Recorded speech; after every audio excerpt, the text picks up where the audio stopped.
बिजली विभाग में ठेकेदारी पर कार्यरत एक श्रमिक की मौत के बाद गुस्साए परिजनों ने बिजलीघर चौराहे पर जाम लगा दिया। सूचना पर कोतवाली थाना पुलिस मौके पर पहुंची, जाम लगा रहे लोगों से समझाइश की।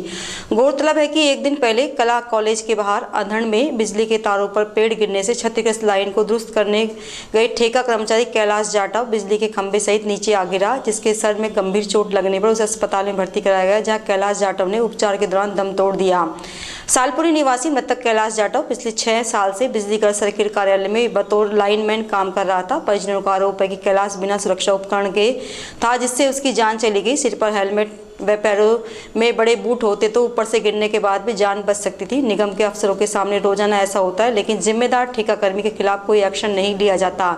शिकायत के बाद भी लाइनमैनों को उपकरण नहीं मिलते हैं। इसी दौरान मृतक के भाई ने कहा कि कैलाश अपने परिवार में अकेला कमाने वाला था। अब उसकी मृत्यु के बाद परिवार के सामने रोजी रोटी का संकट खड़ा हो गया है। ऐसे पीड़ित परिवार को सहायता राशि और विधवा को नौकरी मिलनी चाहिए। इसी मांग को लेकर उन्होंने रोड जाम किया है।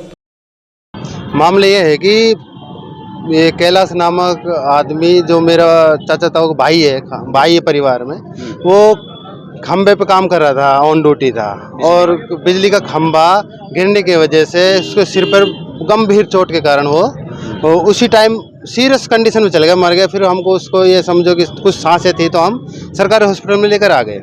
यहाँ पे हमने दिखाया तो इन्होंने कहा कि यहाँ पे भी नहीं हो गए, सीरियस कंडीशन है।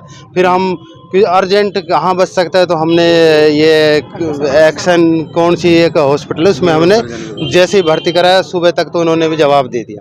अब इस घटना से अभी तक ये IN बिजली विभाग के जो भी कर्मचारी है, अगर वो पैसे देते या किसी और अच्छे हॉस्पिटल की सलाह देते या आते तो शायद हमारा आदमी आज बच जाता। कल भी जब एक्सीडेंट हुआ था, सिर्फ बातों से आश्वासन दे रहे हैं, सिर्फ बातों से। आज हमने सुबह हमारे भाई की मृत्यु खबर के बाद हम सुबह जब सरकारी हॉस्पिटल में पोस्टमार्टम कराने के लिए जैसे ही आए, कौन है अभी? परिवार में 2 बच्चे हैं, छोटे 10-10, 12 साल के करीब, और उनकी मिसेज है, और उसकी माता जी भी है।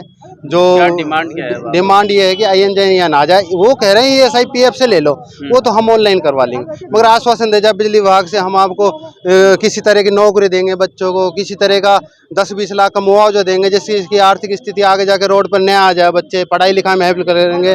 और आगे से हम इतने गाँव वाले इकट्ठे हो रहे हैं जो भूखे हैं 2 दिन से, इनको न्याय मिल जाए, उस भैया को न्याय मिल जाए। वैसे हुआ क्या था, उनका एक्सीडेंट हुआ था, लेकिन अपनी पर्सनल गाड़ी में लेकर के घूम रहे हैं उसको, ना कि किसी एम्बुलेंस में किसी अच्छे हॉस्पिटल में भर्ती करवाया और उसको सरकारी हॉस्पिटल में छोड़ के भाग गए।